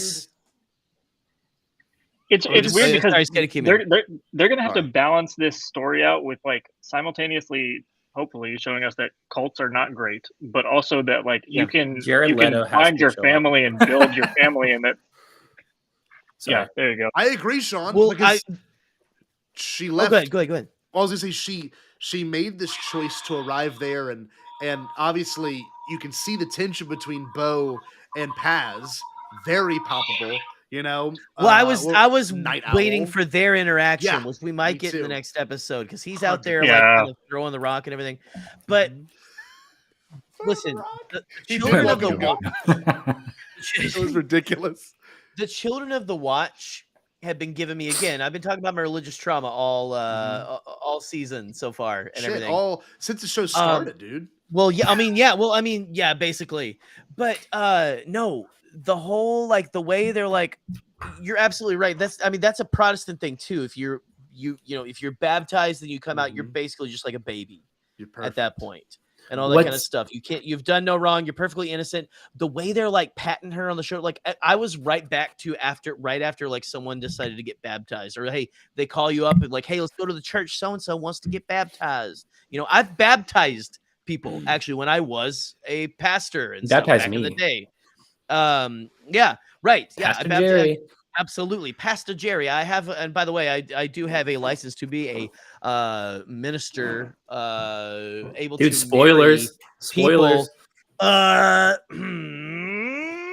anyway, no, it gave me, I was like right back there, like all them like hugging people, like they were all patting her on the shoulder, like, welcome, Sister Catan. Welcome. Yeah, yes. It's so good. Like I can see just like an old lady in like a Mandalorian helmet being like, you're so special. I'm so glad that you made the decision. But the thing is, there's nothing wrong with that if you do have an outlook that is not in a negative, putting down other people context. Right. Like I don't want to alienate anyone watching this that may identify with this. Yeah, faith. That's not. Yeah. As long as you don't use your faith to hurt other people. Right. As long as you don't use your faith to hurt other people. It's the fact that they're not letting Din show his face, which is something that is so like, it's like using the Bible to be like, you cannot have, gay marriage because the Bible says this. It's using this whole text in a way that prevents you from moving forward as a people. And so I think that's what makes Bo so interesting, is because she's clearly not with this. She's clearly like trying to figure out where the hell to move forward, because she has had sins in the past. She was in Death Watch. Yes. And these people, like Din believes them, but he kind of doesn't. So it's super interesting. And the religious aspect, people who have grown up religious, I went to Catholic school my whole life. Like I work at one. Yeah. So it's, at some point, Paz Vizsla's son, I'm really interested in. He's the first, one of the first characters we see in this season. Is he his son? I think it's safe to assume. Yeah. Okay. Or his foundling. Well, it's okay. Yeah. So let's just say foundling his son. At some point, the children of these people are going to have to figure out what to do next. So like Grogu, him, I'm really interested in like the next wave of the Mandalorians to figure out, like, are we going to go with the old way, or are we going to do our own thing? Are we going to take some aspects of this? Are we going to advance it? Like, I think that aspect is really interesting for people who have grown up in religion, maybe have formed their own opinions still in it. It's all cool. But I think that aspect really is interesting to me. The other thing that I'm really excited about is seeing Katie Sackhoff portray Bo without taking the helmet off. She's so good, but she's talked about this recently where she prefers acting with the mask on because it reminds her of how she used to be able to do it. I guess in the Clone Wars, she can focus on her voice a little bit more, but also her body language. Exactly. Yes. So she's going to have to tell us all these things. We have all these questions. We have all these questions about, like, what is she thinking right now? What is her motive? What does she want? What does she need? Like, what is she after? And she's going to have to convey that to us without showing her face, which I'm And what's so sure that what's she's so gonna interesting is we fucking thought she was crush going to it. be the antagonist of this season. We're 3 episodes in. We're almost halfway through. There's been nothing of that. Yeah. There's been no. I need to take the dark saber from him in combat because the last time I took it from Sabine, I think that my people fell because of that. There's none of that. In fact, who's the antagonist? Is it the cult? In fact, I'm we gonna even push saw back them on that working one so because well. she was lying to him about the mythosaur. She was lying to him, but she hasn't Straight been the up. pure antagonist yet. But just because you're not a pure The antagonist, armor doesn't is the mean antagonist so far. you can. I mean, but you can have more than one antagonist. Yeah, No. I think at some point she's gonna turn. I'm just saying. Yeah, It's When has interesting Star that Wars so ever far done that? she's When has good. Star Wars ever had more than one antagonist? Okay, that's what I want to know. Not in Tony Gilroy's Star Wars. Okay, What? Who's that guy? yeah, you know. Tony Gilroy? He's gone. Tony Well, Gilroy. the thing is, it was interesting because I was drinking with this one guy yesterday, and I was showing a picture that like I took with this one director that was supposed to be Tony Gilroy, and someone was telling me that's not him. Goose took a picture with Tony Gilroy, and I compared it to Alden's, and I thought he was lying. Like Tony Gilroy looked completely different than Goose's. The Can we point see where I it? needed a third party to come out and Let's see confirm it. Let's it. see it. Daniel, I sent it to your before phone, didn't I? Because I'm Daniel, charging what- mine right now. How did you interpret that ending? What did your takeaway? Because there was that one shot too where she looks directly at the actual Beskar mythosaur across the way, and I'm like, dude, this is heavy. What do you think, Daniel? I want to hear your thoughts. Oh wait, with the mythosaur at the end, probably like because when she saw it, she was like probably, oh shit, it's real. Yeah, 'Cause, yeah. But what do you think she's at now? Like, where do you think she is now that she's seen it? They're all like letting her into this cult. It's like if someone said this, I think last week or sometime. I forget who said this. Someone said it would be like if you saw Jesus. If like I a said Christian that. saw Yeah, Jesus. I said it was like if you you said, yeah, you that's said what, no, that. that's what Katie said. That's what Yeah, Katie said about because it. It's like it, well, that's the way she was looking at that. That's like the cross at the front of the church, like Yes. on the wall or something. Is that mythosaur skull kind of thing? And there's that just- symbol. there's big religious vibes in this. It's that amazing. yeah. Because And I mean, what- so I- wait. Go ahead. Yeah, because Star Wars does take a lot of religion. Like the Jedi, for example, with the Force is a big thing on religion, and then with the Mandalorians, it is taken from religion as well. Yeah, that's a thing. So, yeah, that's the thing. Star Wars has had a lot of religious influence on certain things, like as I pointed out with Jedi and Mandalorians, with all that kind of stuff. Takes from religion. I'm no offense, guys. I'm not religious myself, so I'm just pointing out the obvious. Yeah. No, That's I mean, fair. well, I'm not anymore either. It's fine. You're good. You're in good company. Okay, so I have the pictures of Tony Gilroy. Here we go. Allegedly. Allegedly. I'm Or more John Favreau, spiritual. depending on who you ask. Allegedly. Okay, Allegedly. so Here we go. This is Alden's picture with Tony Who's Here Alden? we go. Gilroy. That's what he looks like there. That's Now, why was really Alden bad. invited to that? I don't Well, I don't understand. know why his because face is I so, wasn't. so white. He's I ghostly wasn't. white. He's a white person. I wasn't invited. Why was And Alden then invited? This is Goose's picture looks like with the him. ghost He looks of- like a he looks different like- person. Actually, he looks more like Tony Gilroy here through See- the screens, to the double screen, than does. he does in the other one. See, in Alden's picture, I mean, they both Looks look like a like ghost. they look like Marley and Marley from Muppets Christmas Carol in that picture. Oh, that's What? me. Hey, No, wait, hold That looks- on. there's Tony Gilroy Hold right on, there. hold no, on. put that again. Gus, Just like Goose. I got to do them the same snap. Here we go. gonna Why say- was Alden? Why was Alden invited? But I was not. Are you saying it as if I You're had not a something person to of do creativity. with Because Alden has a sick denim jacket and you don't. That's true. Like he does have like really good, like faded black denim. Alden has a I denim jacket. have this with crappy pins. actual denim one. He has like the faded black one. So wait a minute. Mine's even worse than yours, Alden's a Goose. hex So man. it's like I'm like the bottom of that barrel, and you like Bombad we're Daniel- As long as you got, spectrum. pins, you're good. Oh, Yeah, you got pins. all Bombad, about are getting we it all on there. invited to the premiere of our project? yeah, everyone's invited. We'll invite the whole Star Wars Twitter community. Perfect. The whole one, all of it. All of it? Yeah. No. Oh, yeah. We'll just invite a bunch of people. We even Everyone in the chat. I want to Yeah, hand, well- can we hand out flyers? I'm not Can we drunk hand enough out to flyers say outside of the anything about venue that. and be like, come watch this new Star Wars project with us? yeah, we'll do that. We'll invite Well- all the podcasts, all the YouTube We'll have Trey channels. spin a sign. It'll be great. The chat is invited. That's right.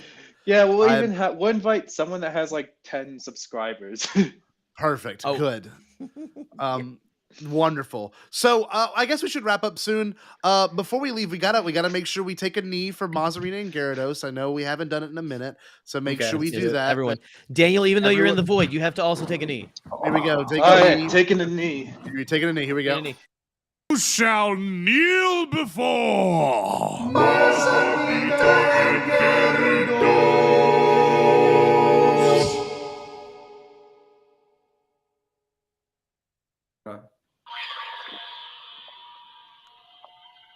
Good. We did it. Good. We did it. Just making sure. Well, Sean, did you chug that whole beard? That was great. Good job, Scotty. Oh, Mazamita and Gyarados would are have beat you. proud. That was Danimals. Who? Oh yeah. And chocolate milk. Danimals is my chaser. Danimals are chocolate milk after a run. Can't beat it.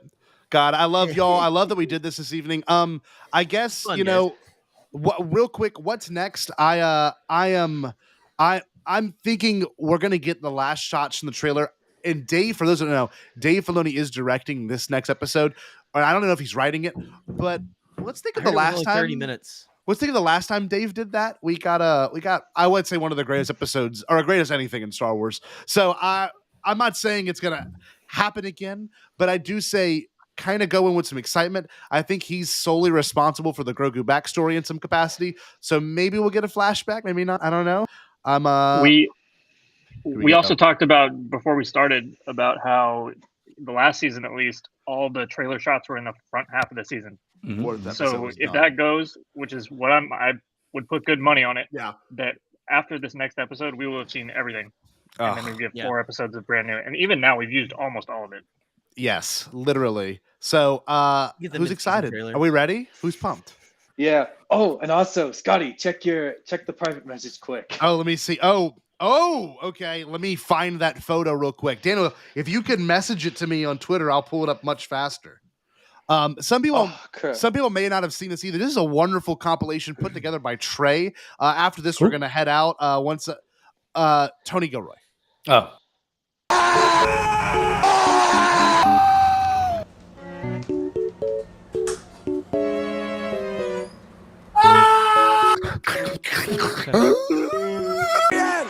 We got a 8! Hit the line!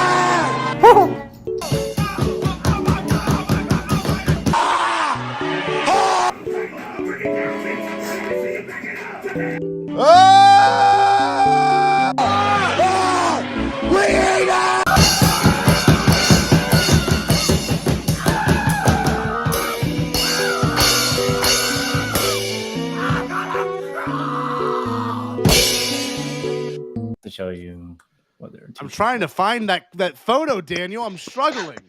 Hold on. Oh, I found it. All right. I gotta put it in here. Hold on. This has been requested by my sweet friend. Hold on. Give me 1 second. Eli's saying Dave is co-writing and Carl Weathers is directing next week. That is true. Oh. Yeah. Well, I was wrong. Yeah. I think Tony Gilroy actually. I don't know. Yeah. Tony Gilroy is the showrunner. Who's that? Tony Gilroy. He's the shadow director of every episode of Star Wars television. The amount of pressure I'm under. I just sent this in my entire. I sent a picture of me and Daniel in my entire faculty's group chat, just trying to get this photo.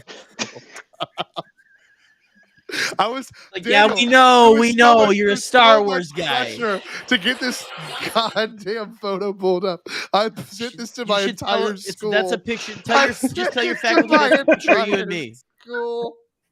My 45 person group chat just got this image for 45. I'm not in that. Wait, I'm not 45 people. He just got a photo of me and Bombad Daniel because I felt so pressured. Good Lord. That's gonna be a fun day of work tomorrow. Okay, let's wrap this up. Sean, let's hear where you're from. What can we do for you? How can we donate? Where am I from? I don't know. America. You can find me on Twitter though at Roome Sean, and you can find me on Instagram at Shroomine, and my podcast Bogus Cantina is at Bogus Cantina wherever you find it. Nice. What a king. Do it. What a king. Let's get up some Bombad Daniel. Let me get the right image pulled up just to convey a point. Bombad Daniel. There we go. All right, you guys can follow me on Twitter at DanRS87, Instagram JMD96_YT. And you can subscribe. Hold on. You can subscribe to my YouTube channel, Jedi Master Daniel96. Yes. Yeah. Wonderful. You can also look at it. Look at my. You can also boobs. find I them got in boobs on Scotty's this faculty boobs. group chat. That's right, Daniel's also my faculty. No, what's better? Trey, you do have you have pictures of Scotty and I on your breast. We're on each breast. That's right. There's us. And look at woke McCoy without his mask on. Good Woke lord. McCoy. It's so Unbelievable. woke. So woke. Unbelievable. Let's bring Michael in the McWoke. wonderful Trey and POC. I am White people first. I am the POC. That is Trey. That's true. You are. That's true. You can follow my podcast, Triad of the Forest, on Twitter. I am a very popular person in the fandom. That's true. And, You're a shill. What I've heard. I am a shill. So that is me. How about you, Trey?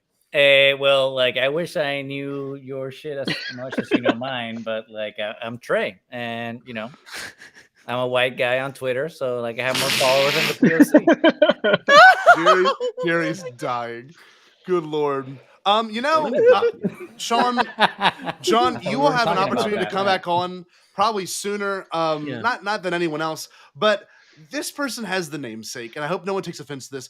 But since it's Sean and Bombad Daniel's very first time first time, we gotta baptize y'all and cleanse you of your mortal sins with this clip.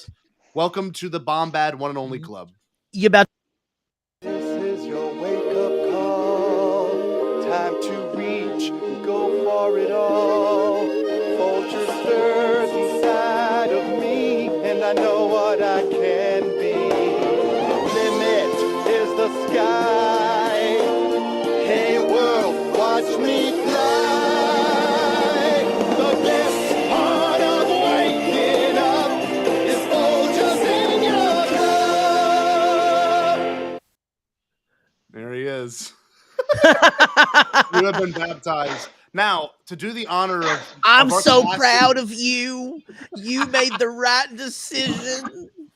I like this vagrant walking through the background of Trey and POC's shot. It's incredible. All right, we're gonna go to the bar.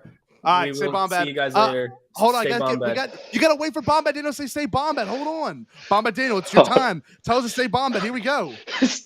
Stay Bombad.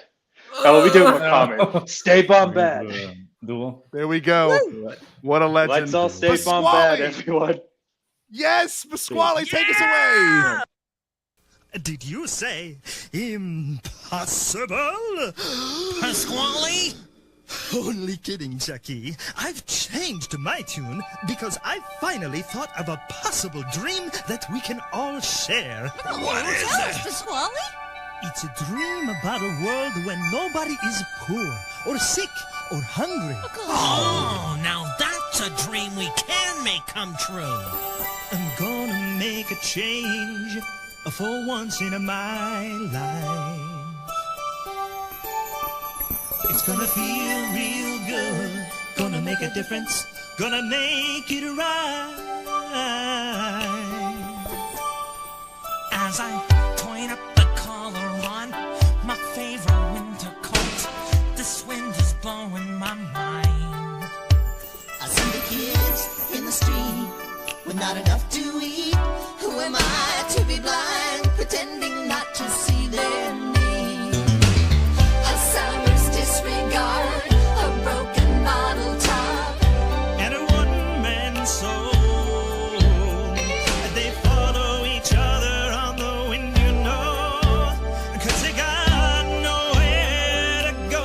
That's why I want you to know I'm starting with the man in the mirror. I'm asking him to change his ways, and no message could have been any clearer.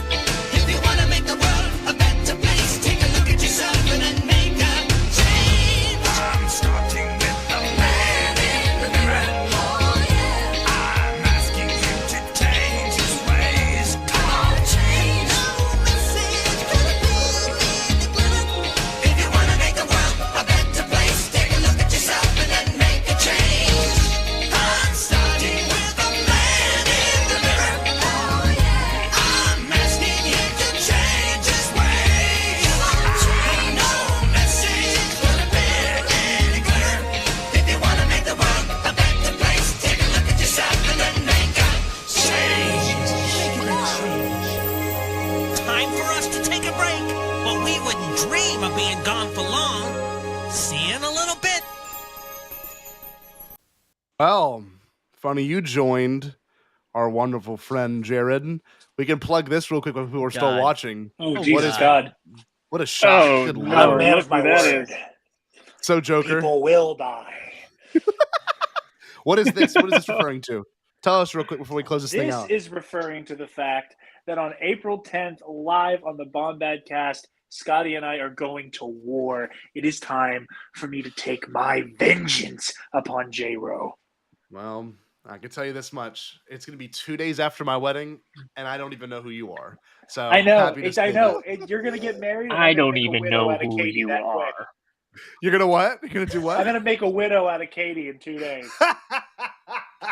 We'll Listen, see. We'll see. listen. We'll see I about have that. a great track record with performing weddings. I've only got one divorce out of 2 weddings under my belt. So Well, don't worry, because you a get murder, to do a funeral this an time. You get to immediate do a funeral. widowing. Listen. That's just add it to the stats. You know. Okay, Sean. Does who's it count winning as an annulment if I Sean? body you 2 days Sean, after your who's wedding? winning it? Who's winning it? We won't. I won't let. They won't see you think. Who's winning it? They won't see him think. I think I'm going to give the newlywed a underdog newlywed, bonus. I'm going to Did you go hear that? with Scotty. He's gonna probably be doing it with a newlywed boner, if you know what I'm saying. Don't take that to Vegas. Don't take that shit to Vegas. Well, he'll have some time to actually practice. I'm going to be the main event besides Katie of the wedding, so I won't have nothing. There's so much going on right now in my life. It's fine. But Most It's fine. The important wedding day endorphins are of your gonna life. take you over the finish line. You got yes, that's right. This We is should sign the off. most important day of Scotty's life. That's right. April 10th. That's the most important day of Scotty's life. Right there. Thank you so much for joining us this evening. Had a blasted one here. Thank you, Bombad, Daniel, and Trey, and our wonderful friend Gus. They had to bow out quick, but we love you all. Yes, we love you all. Everyone, please, by all means, we're gonna make the live stream link very soon with just this thumb and Jared and I on the side of it. April 10th. Is Probably the day. tomorrow is when Charlie's supposed to have it in Perfect. hand. Yeah, I was gonna say Perfect. tomorrow, just as a little bit of sizzle. Not only is there going to be like an actual live stream link created and everything, Eli, I'm so not used to restream on my phone. Eli has been cooking. Get ready for a trailer reaction from Scotty tomorrow. That's all I'm gonna say. Ooh, I'm pumped for that. That's exciting. One last time, take a knee.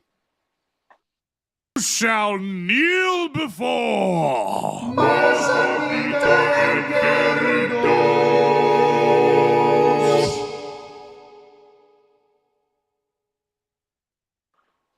I saw Sean do the biggest sigh I've ever seen an adult.